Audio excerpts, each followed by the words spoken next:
Hey guys, Tarke here, and I want to talk about my plans for the remainder of the league. So it's officially been announced that the beta has been pushed back to late May/early June, which means that we kind of have to just play until the end of Legacy League, which is roughly about a month or so from now, maybe slightly less. So my plans are just to have one build that I can really sink my teeth into. I've bounced around and now I just really want to sit on one build. My previous highest hardcore character was 94. I had the goal of pushing past that this league.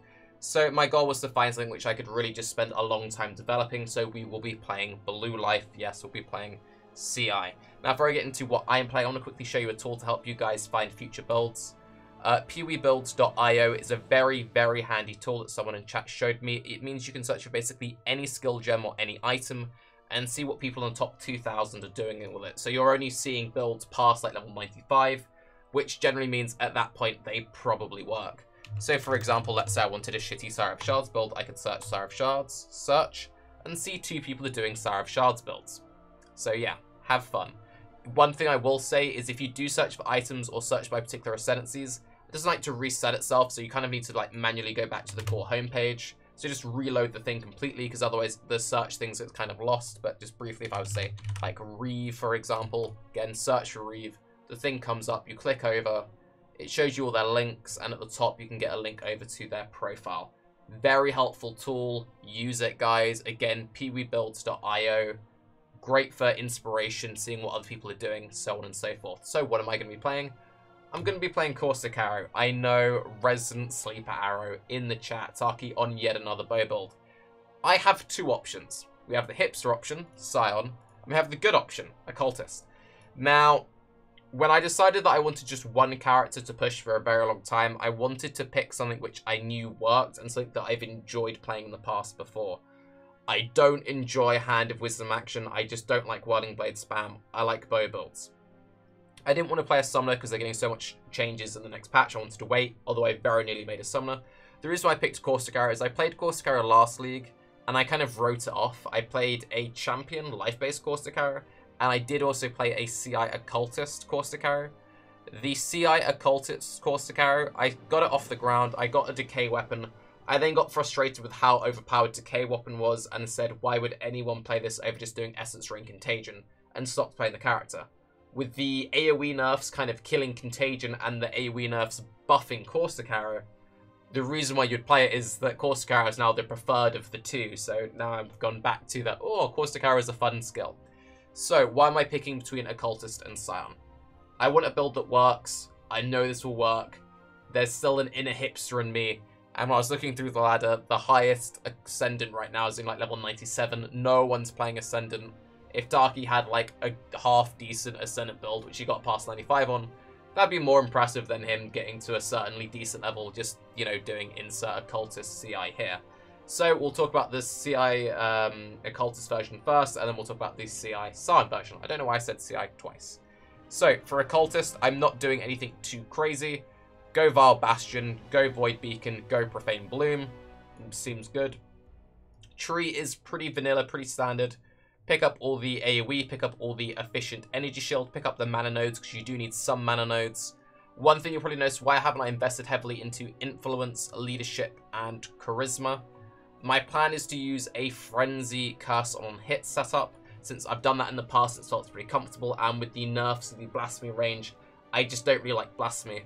Once you get more levels, once you're looking at sort of level 95-ish, however, I'd probably fall into a Blasphemy setup, as I would then pick up Hexmaster, pick up stuff like Charisma, pick up stuff like Leadership, pick up all of the nodes, basically. Once you have all the reduced aura reservation, you can then do like double Blasphemy, Discipline, maybe even do stuff with Triple Curse with the Witchfire Brew. But for like just getting to 90, my plan is just use a Curse on hit setup. I am planning on using an Intuitive Leap here to pick up Melding, Dreamer, and Overcharged.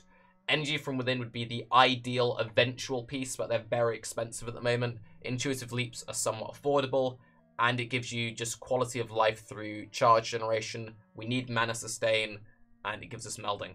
This is just like, it's a meta pick because energy from within is expensive. You'd eventually use an energy from within. For your other jewels, just go for chaos damage, proj damage, area damage, increased damage, resistances, energy shield, insert whatever, and that's basically that. all pretty bog standard. As for items, the plan is to use a Silver Bow. Because of the Legacy Silver branches being available, you can get +3 Silver Bows with a Legacy Soul Strike. Insert some Energy Shield rares, then Brine Rot Whalers for the Proj damage and the immunity to Shocked Ground. Eye of Tula for stun immunity. Dream Fragments for freeze and chill immunity. Maybe a Duedries, probably not, but if I want to do Tricar stuff, I'll use a Duedries. I'll probably end up just using a Essence of Envy crafted rare ring to get more chaos damage, and it also means I can then get the % energy shield craft. But I might use a Duedries as like a budget Tricurse set up to carry me early on. The Tricurse will give me a lot of extra damage, and it does also have some mana gain on kill, which helps for kind of wonky setups getting off the ground. For the belt, Bated Breath is pretty solid. It gives a whole shitload of energy shield, it gives you some increased damage, and it gives you increased energy shield recharge rate, which scales very well with Occultist and all the energy shield recharge we're stacking. For flasks, you'll notice I'm not playing on Witchfire Brew. If I decide to go Duedries Damning, I will run a Witchfire Brew. Because I am doing a Frenzy Curse on here, I'm playing on a very ranged build. I want to play safe. I want to play as safe as possible. Just be like, dude, this is the build I'm pushing on. I don't want to be near any monsters. If I do fall into a Blasphemy setup at a higher level, I will then run a Witchfire Brew. But for now, the plan is to run a Basalt of Warding, a Silver of Staunching, Quicksilver Adrenaline, and then a Jade Flask of Reflexes. Super Jade, because I like evasion. If you don't want to run a Super Jade, you can run a Super Granite, you can run a Rumies. This would be what you would drop to run a Witchfire Brew. And a Sorrow of Divine, because we do get some regen on the tree. We get 1.4% here. So getting the Zealot's Oath effect is very nice, and it just gives us damage, jewels we've already covered. And that's the pretty straightforward version. The more interesting version, which isn't as bad as I make it seem, but it's probably not as good, is the Scion version. Scion does actually get comparable amounts of energy shield. It actually has slightly more energy shield than my Occultist tree, because the Occultist subclass gives % energy shield recharge, very nice, and enemies you curse have minus 15% chaos res. So you have comparable damage to the Occultist. The downside of the Scion is you don't have the super recharge, but you have comparable damage, you have slightly more energy shield, and you have more AoE clear. Now you do miss out on Profane Bloom, so the extra AoE kind of evens out, but whatever. I would do Occultist plus Deadeye. There is the option of Trickster for more regen, but I don't really want the extra regen. I want the AoE clear, because Profane Bloom is really nice. So you need something to compete with that. Deadeye gives you an additional 30% chance for your projectiles to pierce. The only pierce I'm currently getting is from the gem. The meta has really moved away from getting the pierce on the tree. I know there are the Voidwalker boots, however, Brine Rot Whalers are kind of too good not to run these days. Most people are just using the buffed AoE and the 50% pierce. They're not getting the full 100% pierce. And also, if you want the secret Yoji approved item, this is what Yoji recommends. Run a Rigwald's Quills to get Fork. Yoji recommends it. It's good. It's a good quiver. Rigwald's Quills, just do it. It's good. It also gives 60% proj damage. It gives the same amount of damage as a drill neck these days. So if you really want the damage, go for it. I want to be safe and use the Legacy Soul Strike, however. So you get the additional pierce, which is quality of life, puts you up to 80% pierce chance. Very nice with the extra AoE. It gives you the extra projectile. This is the main appeal. So basically, this is where all the extra AoE comes from. You're getting more pierce, meaning you get more coverage, and you get an extra proj.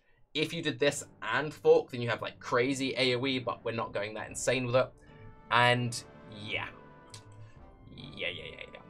You choose to jump to the Ranger start. It saves you a few points. There's a few different ways you can do it. You can like route through this way and cut to Witch start, save some points here. This is the most efficient thing we've come up with because in is better than Dex. And you can cut 2 points here, put 1 point here.